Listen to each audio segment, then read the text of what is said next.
ವಕೀಲರ ಸಂಘದ ಅಧ್ಯಕ್ಷ ಸೇರಿದಂತೆ ವಿವಿಧ ಹುದ್ದೆಗಳಿಗಾಗಿ ನಾಮಪತ್ರ ಸಲ್ಲಿಕೆ ಪ್ರಕ್ರಿಯೆ ನಗರದಲ್ಲಿ ಆರಂಭ. ತಾಲೂಕು ವಕೀಲರ ಸಂಘದ ಅಧ್ಯಕ್ಷ ಸೇರಿದಂತೆ ವಿವಿಧ ಹುದ್ದೆಗಳಿಗಾಗಿ ನಾಮಪತ್ರ ಸಲ್ಲಿಸುವ ಪ್ರಕ್ರಿಯೆ ಮಂಗಳವಾರ ಆರಂಭಗೊಂಡಿದೆ. ಮಂಗಳವಾರ ಮಧ್ಯಾಹ್ನ 3 ಗಂಟೆಗೆ ನಾಮಪತ್ರ ಸಲ್ಲಿಸಿದ ತಾಲೂಕಿನ ನಂದಗಾಂವ್ ಗ್ರಾಮದ ಹಿರಿಯ ವಕೀಲ ಶಂಭುಲಿಂಗ ಧುಮ್ಮನಸೂರೆ ಅವರು ನಾಮಪತ್ರ ಸಲ್ಲಿಕೆ ಬಳಿಕ ಸುದ್ದಿಗಾರರೊಂದಿಗೆ ಮಾತನಾಡಿದರು.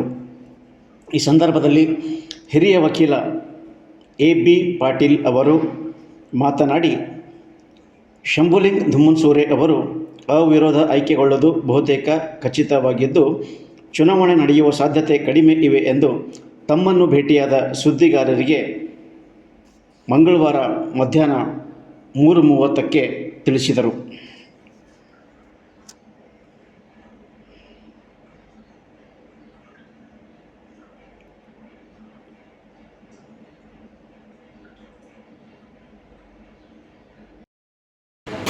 ನಾನು ಶಂಭುಲಿಂಗ ಧುಮ್ಮನಸೂರೆ, ಅಡ್ವೊಕೇಟ್, ಹುಮ್ನಾಬಾದ್. ಈ ವರ್ಷ ವಕೀಲರ ಸಂಘಕ್ಕೆ ಎಲೆಕ್ಷನ್ ನಡೀತಾ ಇದೆ. ಸೊ ನಾಮಿನೇಷನ್ ನಾಳೆ 26ನೇ ತಾರೀಕು ಲಾಸ್ಟ್ ಇದೆ. ಇವತ್ತು ನಾನು ವಕೀಲ ಸಂಘ ಅಧ್ಯಕ್ಷ ಹುದ್ದೆಗೆ ನಾಮಪತ್ರ ಸಲ್ಲಿಸೀನಿ.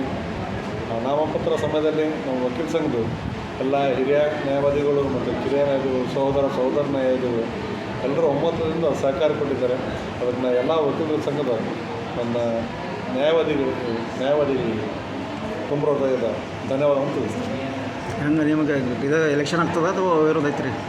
ವಿರೋಧ ಮಾಡ್ತೀನಿ ಇಲ್ಲ, ಅದ್ರ ಬಗ್ಗೆ ನನಗೆ ಖಚಿತ ಮಾಹಿತಿ ಇಲ್ಲ. ಪ್ರಜಾತಂತ್ರ ವ್ಯವಸ್ಥೆಯಲ್ಲಿ ಪ್ರತಿಯೊಬ್ಬರಿಗೆ ಎಲೆಕ್ಷನ್ ನಿಂದ್ರಂಥ ಹಕ್ಕಿದೆ. ಸೊ ಅದಕ್ಕೆ ನೋಡೋಣ, ಅದು ಎಲ್ಲ ಹಿರಿಯರು ಏನು ಕುಂತು ಏನು ಮಾಡ್ತಾರೆ ಅದಕ್ಕೆ ನಾ ಬದಲಾಗಿದ್ದೀನಿ. ಎಲ್ಲ ಸೀನಿಯರ್ಸ್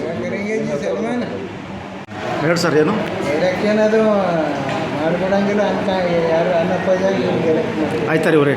ತಮ್ಮ ಹೆಸರು? ಎ.ಬಿ. Okay sir.